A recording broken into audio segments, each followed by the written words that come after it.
दोस्तों बहुत बहुत स्वागत है आप सभी का हमारे इस YouTube चैनल में। दोस्तों इस चैनल पर अब तक की सबसे बड़ी खबरों की अपडेट्स आपको मिलती हैं, इसलिए आप रेड बटन दबाकर आप चैनल को सब्सक्राइब कर लें और बेल आइकन को भी जरूर प्रेस कर दें, जिससे कि आपसे किसी भी तरह की न्यूज मिस ना हो। तो दोस्तों बढ़ते हैं आज की पहली बड़ी खबर की ओर। जी हाँ दोस्तों, पहली बड़ी खबर है कि सुप्रीम कोर्ट से भी नहीं मिली मायावती को राहत, जारी रहेगा चुनाव आयोग का प्रतिबंध। जी हाँ दोस्तों, चुनाव आयोग द्वारा लगाए गए 48 घंटों के चुनावी प्रतिबंध को हटाने के लिए बसपा प्रमुख मायावती ने सुप्रीम कोर्ट में याचिका दायर की थी। सुप्रीम कोर्ट ने उनकी ये याचिका को खारिज कर दिया है। सुप्रीम कोर्ट ने चुनाव आयोग द्वारा राजनेताओं के खिलाफ की गई कार्रवाई पर ध्यान दिया, जिन्होंने आदर्श आचार संहिता का उल्लंघन करते हुए बयान दिया और कहा, ऐसा लगता है कि चुनाव आयोग ने अपनी शक्ति का इस्तेमाल करते हुए राजनेताओं के खिलाफ कार्रवाई की है। जानकारी के लिए बता दें कि सोमवार को चुनाव आयोग द्वारा उत्तर प्रदेश के मुख्यमंत्री योगी आदित्यनाथ और बसपा प्रमुख मायावती पर प्रतिबंध लगा दिया गया था। दरअसल योगी आदित्यनाथ के साथ ही बहुजन समाजवादी पार्टी की मुखिया मायावती पर भी धर्म के आधार पर वोट मांगने पर यह कार्रवाई सुप्रीम कोर्ट के निर्देश पर निर्वाचन आयोग ने की है। चुनाव आयोग का यह प्रतिबंध 16 अप्रैल से शुरू हो गया है। ये योगी आदित्यनाथ के लिए 72 घंटे और मायावती के लिए 48 घंटे तक लागू रहेगा। इस दौरान योगी आदित्यनाथ और मायावती न ही कोई रैली को संबोधित कर पाएंगे, न ही सोशल मीडिया का इस्तेमाल कर पाएंगे और न ही किसी को इंटरव्यू दे पाएंगे। जी हाँ दोस्तों, अगली बड़ी खबर है कि बीजेपी के पक्ष में लहर देख महामिलावटी साथियों की नींद उड़ी। जी हाँ दोस्तों, छत्तीसगढ़ के भाटापारा में चुनावी रैली को संबोधित करते हुए प्रधानमंत्री नरेंद्र मोदी ने कहा कि धरती ने भाजपा को हमेशा भरपूर प्यार दिया है। 2014 में आपके समर्थन से ही मैं दिल्ली पहुंचा और बड़े बड़े फैसले ले पाया, बड़ों से टकरा पाया। 5 साल तक डटकर मेरे साथ खड़े रहने के आपका आभार व्यक्त करता हूँ। लोकसभा चुनाव 2019 के लिए मैं फिर आशीर्वाद लेने आया हूं। ये चुनाव केवल दल चुनने, सांसद चुनने और सरकार चुनने तक सीमित नहीं है, ये नए भारत की भूमिका तय करने वाला है। जी दोस्तों, अभी एक और बड़ी खबर आ रही है कि स्ट्रीट चाइल्ड क्रिकेट विश्व कप के लिए मिताली राज को भी बनाया गया भारतीय टीम का गुडविल एम्बेसडर। जी हाँ दोस्तों, भारतीय महिला क्रिकेट टीम की दिग्गज खिलाड़ी मिताली राज को स्ट्रीट चाइल्ड क्रिकेट विश्व कप के लिए टीम इंडिया का सद्भावना दूत नियुक्त किया गया है। भारत की महिला एक दिवसीय अंतर्राष्ट्रीय क्रिकेट टीम की कप्तान मिताली भारतीय पुरुष क्रिकेट टीम के पूर्व कप्तान सौरव गांगुली और IPL फ्रेंचाइजी राजस्थान रॉयल्स की तरह ही टीम में सहयोग करेंगी। मिताली ने कहा कि मुझे टीम इंडिया की सद्भावना दूत के रूप में स्ट्रीट चाइल्ड क्रिकेट विश्व कप से जुड़ने की खुशी है।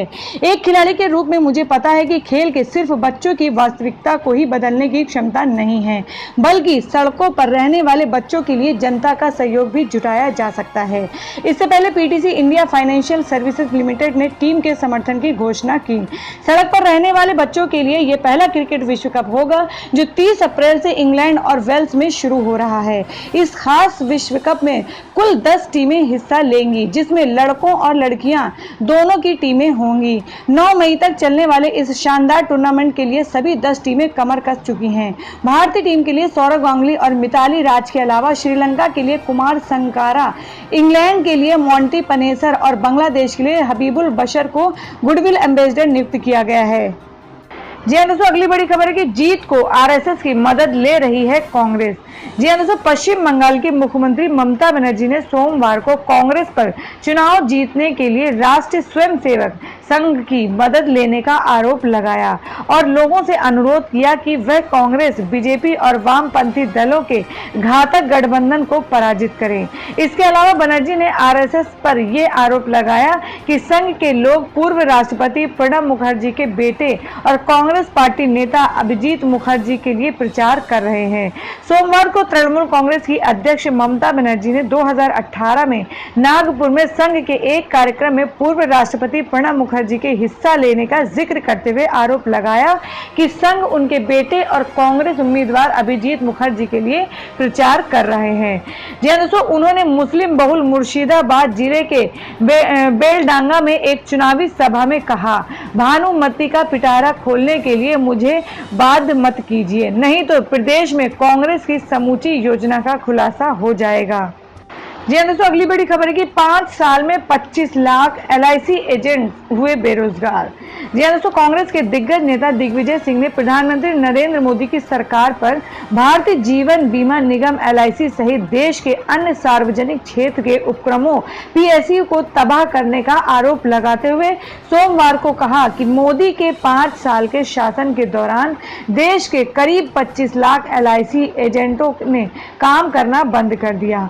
उन्होंने आशंका व्यक्त की कि आने वाले समय में LIC अपने पॉलिसी होल्डरों का पैसा वापस कर पाएगा या नहीं, ये चिंता का विषय बन गया है।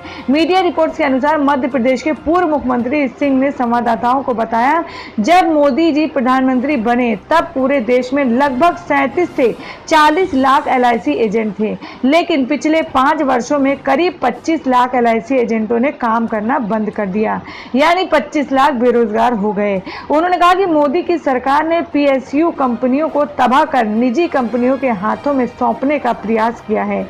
इसका ज्वलंत उदाहरण LIC है। जी हाँ दोस्तों, अगली बड़ी खबर है कि EVM पर संदेह दूर करें आयोग। जी हाँ दोस्तों, आंध्र प्रदेश के मुख्यमंत्री चंद्रबाबू नायडू ने सोमवार को कहा कि निर्वाचन आयोग इलेक्ट्रॉनिक वोटिंग मशीन EVM के सही तरीके से चलने पर लोगों के संदेह को दूर करें और कार्य प्रणाली में पारदर्शिता लाने के लिए सभी जरूरी कदम उठाएं। तेलुगु देशम पार्टी तेदेपा प्रमुख ने आश्चर्य प्रकट करते हुए कहा कि आयोग को पारदर्शिता सुनिश्चित करने के लिए 50% EVM में दर्ज वोटों का VVPAT पर्ची से मिलान की विपक्षी दलों की मांग पर क्या आपत्ति है। पहले चरण के मतदान के दौरान सैकड़ों EVM में गड़बड़ी की शिकायतें आने पर विपक्षी दलों ने दिल्ली में बैठक की थी और 50% EVM में दर्ज वोटों का VVPAT पर्ची से मिलान के प्रावधान के लिए सर्वोच्च न्यायालय में समीक्षा याचिका दायर किए जाने का फैसला लिया था। इस बैठक में नायडू भी शामिल थे।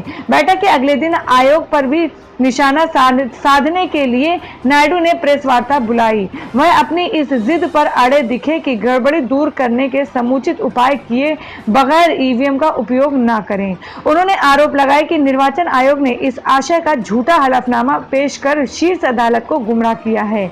VVPAT पर्चियों की गिनती में 6 दिन लग जाएंगे। नायडू ने कहा कि EVM को लेकर उनकी लड़ाई यहीं खत्म नहीं होगी, बल्कि वह अन्य राज्यों में जाएंगे, वह दूसरी पार्टियों के नेताओं से मिलेंगे और लोगों में जागरूकता लाने के लिए जनसभाएं करेंगे। जी हाँ दोस्तों, अगली बड़ी खबर है कि इंटरव्यू में बोले PM मोदी 5 साल पूरी ईमानदारी से काम किया है। राफेल पर राहुल का आरोप निराधार। जी हाँ दोस्तों, लोकसभा चुनाव के दूसरे चरण से पहले PM मोदी ने आज सरकारी न्यूज चैनल DD न्यूज को दिए एक इंटरव्यू में विपक्ष और कांग्रेस पर जमकर बरसे। एक तरफ PM मोदी ने किसानों की हालत और देश में गरीबी को लेकर कांग्रेस पर हमला बोला, तो वहीं दूसरी तरफ अपने कार्यकाल में किसानों की भलाई के लिए शुरू किए गए किसान सम्मान निधि योजना से लेकर उज्ज्वला योजना की तारीफ की। इतना ही नहीं, PM मोदी कांग्रेस कार्यकाल में हुए घोटाले का जिक्र करते हुए कहा कि हमने 5 साल में पूरी निष्ठा से देश के लोगों के लिए काम किया और सरकार पर कोई दाग नहीं लगने दिया। PM मोदी ने राफेल सौदे में कथित घोटाले के विपक्ष के आरोप पर कहा कि राहुल गांधी मुझ पर झूठे आरोप लगाते हैं। राहुल गांधी के पास इसका कोई सबूत नहीं है कि वो बिना किसी आधार और तथ्य के मुझ पर ऐसा आरोप लगाएं। इंटरव्यू में किसानों की कर्ज माफी को लेकर कांग्रेस पर निशाना साधते हुए PM मोदी ने कहा कि कांग्रेस ने राज्य में सरकार बनाने के लिए बाद सिर्फ 52,000 रुपए कर्ज माफ किया और इतने से महज कुछ लाख किसानों का ही कर्ज माफ हुआ है। PM मोदी ने किसानों के लिए किए जाने वाले काम की रूपरेखा रखते हुए इंटरव्यू में कहा कि हमने योजना बनाई है जिसके तहत 7,50,000 करोड़ रुपए 10 साल में किसानों के खाते में सीधे भेजे जाएंगे। इसका फायदा देश के 5 एकड़ या उसके नीचे तक जमीन रखने वालों को किसानों को मिलेगा। उन्होंने कहा कि साथ ही हमारी कोशिश रहेगी कि आगे चलकर इसके तहत देश के सभी किसानों को इसका सीधा फायदा मिलेगा। जी हाँ दोस्तों, अगली बड़ी खबर है कि खाकी अंडरवियर वाले बयान पर मचा बवाल। जयाप्रदा के प्रति आपत्तिजनक टिप्पणी के मामले में आजम के खिलाफ प्राथमिकी दर्ज। जी हाँ दोस्तों, लोकसभा चुनाव में रामपुर सीट से भाजपा उम्मीदवार जयाप्रदा के खिलाफ अपमानजनक टिप्पणी के मामले में समाजवादी पार्टी के उम्मीदवार मोहम्मद आजम खान के खिलाफ प्राथमिकी दर्ज कराई गई है। भाजपा उम्मीदवार जयाप्रदा ने सोमवार को कहा कि संवाददाताओं से ये कहा कि मैं अपने खिलाफ इस्तेमाल की गई भाषा को बर्दाश्त नहीं कर पा रही हूं। उन्होंने जनता से आम चुनाव में श्री खान के पक्ष में कोई वोट न देकर उनके खिलाफ लड़ने का आग्रह किया है। सुश्री जयाप्रदा ने कहा है कि यदि आप मुझे अपनी बहन मानते हैं तो मैं आपसे आजम खान के खिलाफ लड़ने का आग्रह कर रही हूँ। जब आप 23 अप्रैल को मतदान करेंगे तो उन्हें कोई वोट नहीं मिलना चाहिए। इस बीच रामपुर जिले के अधिकारियों ने श्री खान के खिलाफ रविवार देर रात शाहबाद पुलिस थाने में आईपीसी की धारा 509 और आरपी अधिनियम की धारा 125 के तहत प्राथमिकी दर्ज की है। श्री खान के खाकी अंडरवियर वाले बयान पर जयाप्रदा ने कहा है कि मैंने उनके साथ ऐसा क्या कर दिया है कि वो ऐसा कह रहे हैं। हालांकि श्री आजम खान ने जयाप्रदा के खिलाफ किसी भी तरह की आपत्तिजनक टिप्पणी करने से स्पष्ट रूप से इनकार किया है। तो दोस्तों, इसी तरह से खबरों से संबंधित सवालों के लिए हमें कमेंट करके जरूर बताएं और अब की आप प्रधानमंत्री के रूप में किसे देखना चाहते हैं उसे भी कमेंट बॉक्स में जरूर लिखें और अपने राज्य और अपने शहर का भी नाम कमेंट बॉक्स में जरूर लिखें, जिससे कि आपसे किसी भी तरह की न्यूज मिस ना हो। और अगर आपने हमारे चैनल को सब्सक्राइब नहीं किया है तो रेड बटन दबाकर हमारे चैनल को जरूर सब्सक्राइब कर लें और बेल आइकन को भी जरूर प्रेस कर दें।